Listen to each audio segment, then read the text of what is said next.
Joining me now, the guy that has upset the apple cart, turned over all the establishment consultant class on their ear, National Campaign Manager, Donald Trump for President campaign, Corey Lewandowski. Great to have you back, Corey. Always good to be with you and your listeners. Okay, you got to be fired up today. You guys, according to the new Fox poll that just came out, Donald Trump surging at 26%, Jeb Bush 15%, Scott Walker 7%. He is almost 3.5 times Walker, almost double Jeb. Nobody saw this coming. What do you make of it? Well, I think it's clear that the American people are tired of politicians who are all talk and no action. They want someone who is a proven leader, someone who can get things done, and the recent polls reflect that, and they reflect the fact that it is time for someone who tells it like it is, that is going to not be afraid, that is not going to sugarcoat things, that is going to come out and say, look, we've got some serious problems in this country, and until we put a leader in place who's going to fix the problems, our country isn't going to get better. And I think the polls reflect the fact that if you look at who best to lead us on the economy, 43% of the people say Donald Trump, and the next person, by way of comparison, is at 9% in that same category. Clearly, the American public is fed up with the way things have worked in Washington recently, and not just Washington, but across the states as well. Look, there's no question. And you know what? A lot of the naysayers have been saying is that, well, Donald Trump's his unfavorables are so high, they're higher than his favorables, therefore he can't win, etc. All now, though, we're showing that his favorables up over 50% and growing. Well, that's right. And if you look at the swing in 60 days, it's really unprecedented. And what was happening back in February and March, before people actually thought Mr. Trump was going to run for president, was that they said, 50% of the people had an unfavorable opinion of him. Today, he's a plus 17 fave-unfave in that same poll. So if you look at it, those numbers have moved 67 points in a relatively short amount of time. It is an unprecedented move. Now that people know that Donald Trump is running for president, is running seriously, and is not willing to be beholden to special interests and major donors, they agree with that message, and that's why the favorability rating is up through the roof. Look, I don't think there's any doubt, and you look at the Koch brothers retreat over the weekend, and the Koch brothers, good people, they're all good people, but look, at the end of the day, it was a major donor begathon, and it's kind of what got us in this mess, right? Well, I have a lot of respect for the Koch brothers. I know that Mr. Trump has a lot of respect for what they've been able to achieve and accomplish over the last, half a century here in our country. They've been great pioneers in the private sector, and we respect them immensely. But that said, part of the problem in politics has been, and the story was just written last week, that 70 families, 70 people have donated about 80% of the money in this presidential race. And that's exactly what is wrong. Jeb Bush has $100 million in a super PAC that he's gone out and begged and solicited. And what do you think is going to happen when a tough decision comes? Jeb Bush is going to call those donors and say, what do you want me to do? What should I do to do something right by you? Because unfortunately, that's the system in American politics right now, which is being beholden to the donor class, and that's the one thing that Mr. Trump will never be. The best Twitter that you can possibly follow, I got to tell you, go to @RealDonaldTrump, which is their official Twitter account, @RealDonaldTrump. And I've got to tell you, Corey, who's ever that is doing your Twitter feed, it is the most entertaining of anybody out there. It's done exceptionally well. And so I would recommend everybody go there. Now, the debate coming up in 2 days, obviously you've spent some time on it. Donald Trump's going to be center stage. One of the things that I want to mention, Corey, is it's going to have the biggest audience ever, and it's because of Donald Trump, right? Well, I think that's right. I think, the American public has seen this story before with these politicians who claim that they're going to fix things, whether they're governors or senators or former elected officials who say, look, let me point to all the jobs I've created as an elected official. We know the government doesn't create jobs. We know it's from the private sector. We know that people are tired of the rhetoric of the all-talk, no-action politicians, and that's why the American people are going to tune in on Thursday to see Donald Trump talk about his vision for America, to talk about the 35 years of building a business in the private sector, creating tens of thousands of jobs, moving people in the right direction, and showing the way to get our economy back on track, creating jobs, making sure for a change that illegal aliens who are coming across the border are no longer killing Americans. We just saw another example of this up in Cleveland. It's time that Mr. Trump has brought this issue to the forefront. As you know, he was the first and only candidate to talk about this issue, and now all of a sudden all of the other candidates are saying, well, we have a problem. That is the difference between being a politician and being a leader. The American people want a leader, and that is Donald Trump, and that's why they're going to tune in on Thursday night. Why don't we get to immigration? Donald Trump calling for the deportation of everybody that came into the country illegally and then the opportunity to apply through legal channels to get back in. But he said the word expedite. He said if you've been to the United States illegally and you're good people, you've worked hard, the process is going to be expedited. Some people took up on that and say, well, what does that mean, expedited? What does he mean by that? Well, here's what I think it means. First and foremost, as he has said on numerous occasions, you need to build a wall that is impenetrable so that the people coming across the southern border are stopped, first and foremost. That's number one. Number two, what you need to do in the immigration issue is you need to have attrition through enforcement. And what that means is we need to go back and we need to enforce the existing U.S. immigration laws as they stood prior to the Obama administration, which said it is illegal to hire illegal aliens. That leads to the world of self-deportation. So if we would just simply go back to the way that the laws were and enforce those, that's step number two. The third step is we're going to identify all of these people who are in our country through the technology that our country possesses, and the bottom line is we don't know if it's 11 million or 30 million. Our government can't even tell us. Mm-hmm. And if you think about that, that's a difference of 19 million people that we don't know if they're in our country or not legally. Right. And that's shameful. Right. So what we need to do is we need to identify those people. We need to make sure that they understand they came to the country illegally, and that is unacceptable, and we're going to ship them back to the country that they're from or wherever they came in from and say, if you want to come back to our country, you're welcome to apply and do it properly. And if you do it properly and you have no history of any problems in our country, we'll be happy to review that process and get you back into the country legally if you go through the process legally. But other than that, there is no way here to stay in the country if you came illegally and are working in this country illegally. Look, that's the bottom line.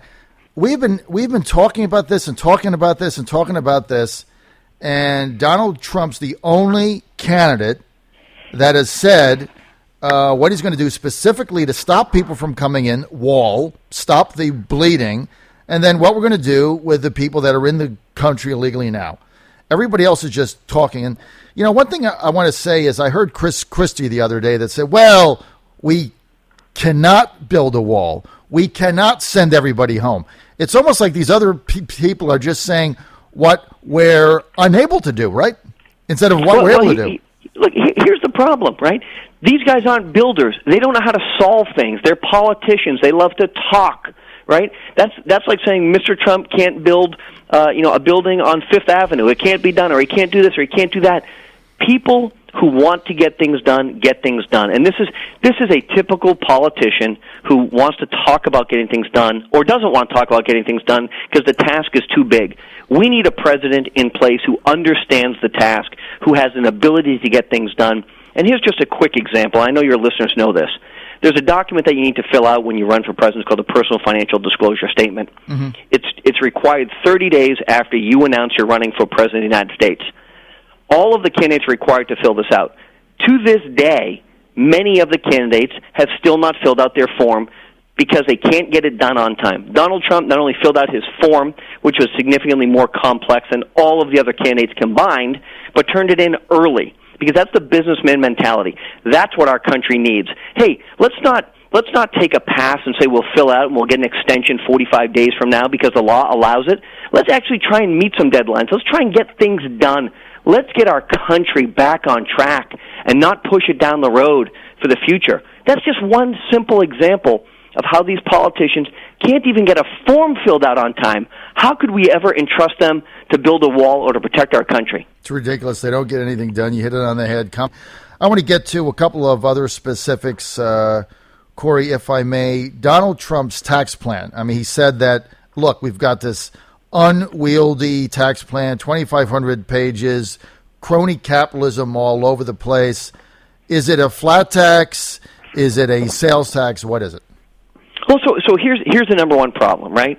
Donald Trump has said publicly that as a business owner and as an obligation to his family, he wants to pay the lowest amount of taxes as possible, which is exactly what the American people say. This isn't this pandering like Jeb Bush had, where he said, I overpaid my taxes in anticipation of me running for president to show him a great citizen. The American people don't want that. Nobody wants to pay more taxes. Let's not kid ourselves.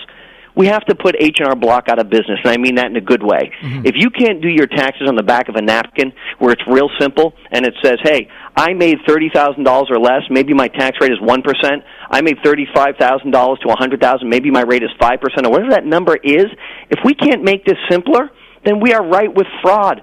We see it time and time and time again. You know, there was a story not that long ago on 60 Minutes where they had individuals who said, we just filed false tax returns time and time and time again, and they were making millions and millions and millions of dollars because the IRS can't even compare them to the real work records. Mm-hmm. The system is broken. We need to simplify it. We need to make it easier so that every mom and pop, every person that's out working and trying to do better for their family isn't so stressed on April 15th that they can't get their taxes done or have to invest this small fortune with accountants so that they don't end up in a bad spot with the dangerous IRS that we know targets people based on their beliefs.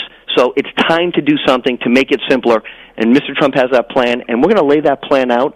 But, John, to be fair, we're going to lay the plan out on our time frame, and not when the media asks for it or when the mainstream media says we want to see this because the American people deserve it.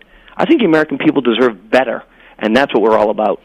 We're going to go to Donald Trump on his own taxes. And as you were alluding to earlier, Hillary Clinton says she's going to release her taxes. Here is Mr. Trump's response. Got to release your tax returns. Hillary Clinton released some information about her wealth, showed she paid almost 40% of her income in taxes. Will you release your tax returns, and what do you think that percentage will be for you? Well, I may tie it to a release of Hillary's emails. I may very well do that. Now, I have a very big company. They all said I wouldn't release my financials, and then I released them, and they were far bigger than anybody thought. They said I wouldn't release them because his company maybe, or his success maybe isn't as big. Well, it turned out that it's far bigger, and I released them, and we'll see what I'm going to do with tax returns. I have no major problem with it, but I may tie them to a release of Hillary's emails.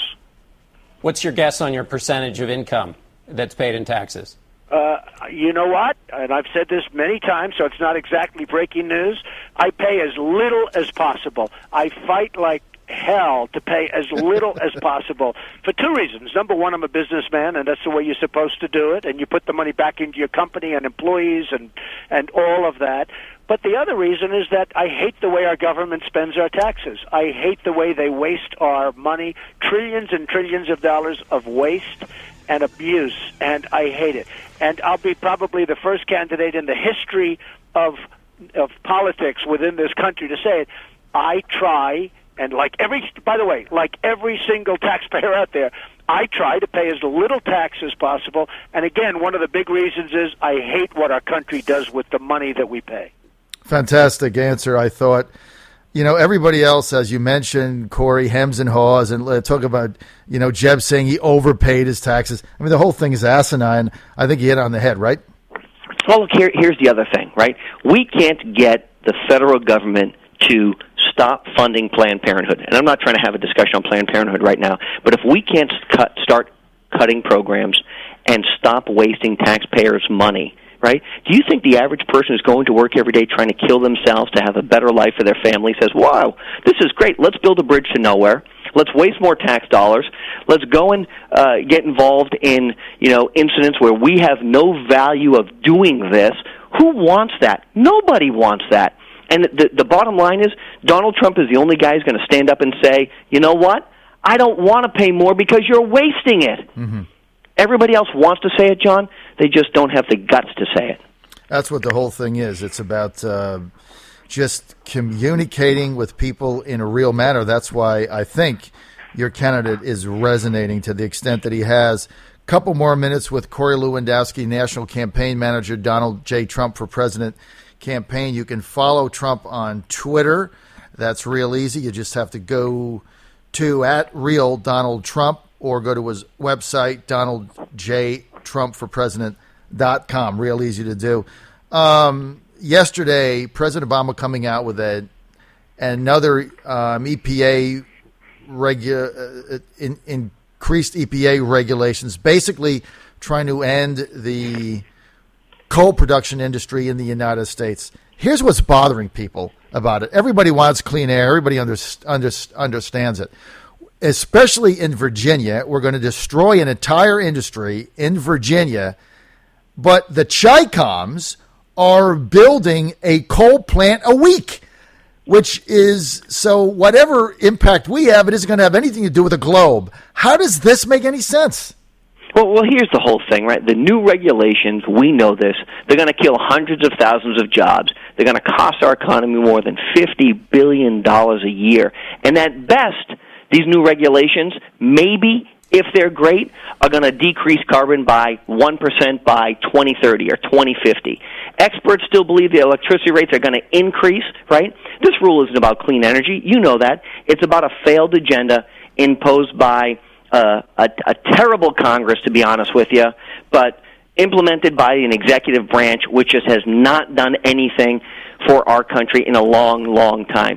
We continue to cede our freedoms, our staying power, and our prowess to countries overseas. This administration and unfortunately this Congress continues to make bad deals, from the Iranian nuclear deal to this one, and gives more power to our enemies overseas. It is time we stand up. It is time we say we're proud to be Americans. It is time to put America first for a change, and it's time to make our country great again. And that's what Donald Trump will do. Nobody will out-negotiate Trump. I think everybody who's listening can agree to that. Everybody listening can ensure that Donald Trump will be best to make our economy better and to put jobs back on the table for us. And that's what our country needs. That's the one thing that everybody can agree on, which is you put Donald Trump up there against all of these other politicians, and you say, who is going to negotiate best for our country? Is it going to be candidate X, who's been an elected official his whole life, or is it going to be Donald Trump, who's done business deals for 40 years around the globe, making sure that he comes out on the winning side? And time again, these people will understand that if we want our country to be great again, it is time for a new leadership, a new person, a non-career politician, a person who is not all talk and no action. It's time for Donald Trump. All right, that's going to be the final word. Campaign manager, national campaign manager for the Donald J. Trump for President campaign. Corey Lewandowski. More information, go to DonaldJTrump.com. And, Corey, we will see you on Thursday at the debate.